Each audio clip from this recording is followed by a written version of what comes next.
ফুটন্ত গরম পানিতে মগজ দিয়ে দুর্দান্ত স্বাদের একটি রেসিপি আজকে আপনাদের সাথে শেয়ার করছি। রুটি, পরোটা কিংবা সাদা ভাতের সাথে খেতে কিন্তু অসম্ভব ভালো লাগে এই রেসিপিটি। সঠিকভাবে মগজ পরিষ্কার সহ আজকের এই ভিডিওতে থাকছে। আশা করি পুরো ভিডিওটি দেখবেন। রেসিপিটি আপনাদের কাছে সহজ এবং অবশ্যই ভালো লাগবে। চলুন দেখে নিই। এই রেসিপিটি তৈরি করার জন্য আমি এখানে 2টি মগজ নিয়েছি আর মগজগুলোকে ভালো করে ধুয়ে তারপর নিয়েছি। এখন চলে যাব এই মগজগুলোকে সিদ্ধ করার জন্য। আগে থেকে চুলায় একটা হাঁড়িতে আমি পানি ফুটিয়ে নিয়েছি, তারপর মগজগুলো দিয়ে দিব। চুলার আঁচটা একদম ফুল আঁচে রেখেছি, অপেক্ষা করছি 2 থেকে 3 মিনিট। 2 থেকে 3 মিনিট পর মগজগুলোকে উল্টিয়ে দিব, আরও 2 মিনিট অপেক্ষা করব। মোট 5 মিনিট আমি সিদ্ধ করে নিব। অতিরিক্ত সময় ধরে সিদ্ধ করার কোনো দরকার নেই, 4 থেকে 5 মিনিট সিদ্ধ করে নিলে হবে। চুলাটা এখন বন্ধ করে দিয়ে তারপর মগজগুলোকে ছেঁকে তুলে নিচ্ছি। মগজগুলোকে ছেঁকে তুলে নেওয়ার পর অপেক্ষা করব ঠান্ডা হয়ে যাওয়া পর্যন্ত। মগজগুলো যখন মোটামুটি ঠান্ডা হয়ে যাবে তখন আমি এই মগজগুলোকে পরিষ্কার করে নিব।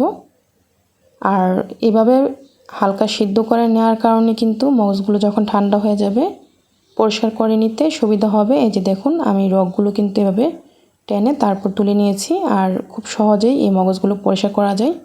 ভিতর থেকে রগগুলো ভালোভাবে পরিষ্কার করে নিব। মগজগুলো সবগুলো ভালোভাবে আমি পরিষ্কার করে নিয়েছি। এখন এই মগজগুলোকে এইভাবে আমি মাঝারি সাইজের করে টুকরো করে নিচ্ছি। এই মগজগুলোকে ঠিক এইভাবে টুকরো করে নিতে হবে এই রেসিপির জন্য। সবগুলো মগজ টুকরো করে নিয়েছি আর আপনাদের সুবিধার জন্য আমি একটু ভালোভাবে দেখিয়ে দিচ্ছি। এই যে দেখুন, ঠিক এরকম হবে টুকরোগুলো। এখন চলে যাব মূল রান্নায়। চুলায় একটা প্যান বসিয়ে দিয়েছি। প্যান গরম হয়ে যাওয়ার পর এখানে আমি দিয়ে দিলাম আধা কাপ রান্নার তেল।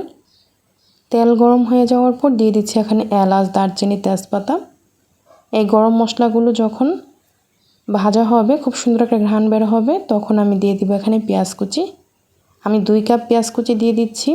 আর এই রান্নাতে পেঁয়াজের পরিমাণটা একটু বাড়িয়ে দিতে হয়।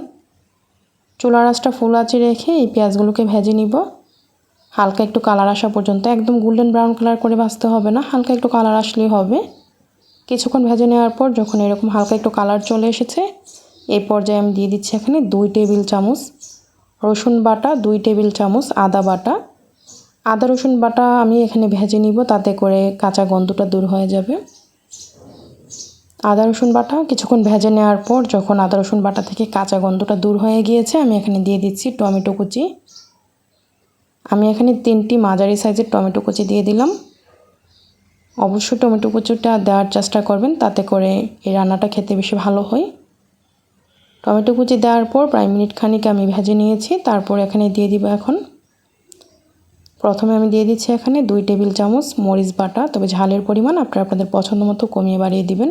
1.5 চা চামচ হলুদ গুঁড়া, 1.5 চা চামচ ধনিয়া গুঁড়া, টালা জিরা গুঁড়া দিয়ে দিলাম এখানে 1 চা চামচ, লবণ স্বাদ মতো। এখন এই সবগুলো মশলাকে ভালো করে নেড়ে মিশিয়ে নিচ্ছি। আর এখানে আমি সামান্য পানি দিয়ে দিব যাতে মশলাটা পুড়ে না যায়। চুলার আঁচটা মিডিয়াম আঁচে রেখে মশলাটাকে সময় নিয়ে কষিয়ে নিব। মশলা যত ভালো কষানো হবে যে কোনো রান্নায় স্বাদে দ্বিগুণ হবে। এই মশলাটাকে আমি প্রায় 8 থেকে 10 মিনিট কষিয়ে নিয়েছি চুলার আঁচটা মিডিয়াম আঁচে রেখে। তারপর এখন দিয়ে দিচ্ছি সিদ্ধ করে রাখা মগজগুলো। এখন এই মগজগুলোকে ভালো করে নেড়ে আমি মিশিয়ে নিচ্ছি, কিন্তু মগজগুলো কিন্তু ভাঙা যাবে না। মগজগুলো যেন আস্ত থাকে এই দিকটা খেয়াল রাখতে হবে, মানে মগজের টুকরোগুলো যেন আস্ত থাকে এই দিকটা খেয়াল রাখতে হবে। মগজগুলো দেওয়ার পর আবারও প্রায় আমি 4 থেকে 5 মিনিট কষিয়ে নিয়েছি। এখন দিয়ে দিচ্ছি এখানে কিছু আস্ত কাঁচামরিচ। আর মগজ রান্নায় কিন্তু ঝালের পরিমাণটা একটু বেশি দিলে বেশি ভালো লাগে খেতে, তাই আমি মরিচ বাটা এখানে একটু বাড়িয়ে দিয়েছি। তবে আপনারা ঝাল কম পছন্দ করলে কমিয়ে দিবেন। 5 মিনিট কষিয়ে নেওয়ার পর আমি এখানে পানি দিয়ে দিব 1 কাপ।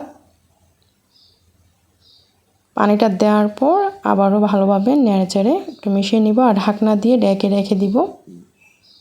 চুলার আঁচটা আমি এই পর্যায়ে ফুল আঁচে রেখেছি, ঢাকনা দিয়ে 5 মিনিট রেখে দিচ্ছি।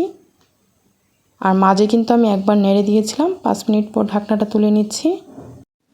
এখন কিন্তু আর কোনো ঢাকনা দিব না, ঢাকনা ছাড়াই রান্নাটা করব। আরও 5 থেকে 7 মিনিট পর এই পর্যায়ে এসেছে, তো আমাদের মগজ বোনা প্রায় শেষের দিকে। এখন আমি এখানে দিয়ে দিচ্ছি 1 চা চামচ গরম মশলার গুঁড়া। ভালো করে নেড়ে মিশিয়ে নিয়েছি, আরও কিছুক্ষণ রান্না করে নিব। প্রায় আরও 3-4 মিনিট রান্না করার পর এই পর্যায়ে চলে এসেছে। আর এই পর্যায়ে আমি চুলাটা বন্ধ করে দিব। আমাদের মগজ ভুনা কিন্তু রান্না শেষ। এখন একটা বাটিতে বেড়ে নিব। এই রান্নাটা ঠিক এরকম মাখা মাখা হবে।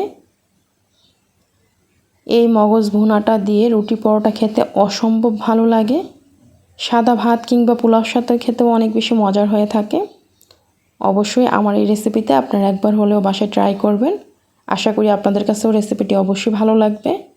আজকের এই রেসিপিটি যদি আপনাদের কাছে ভালো লাগে লাইক শেয়ার দিয়ে সাথেই থাকবেন।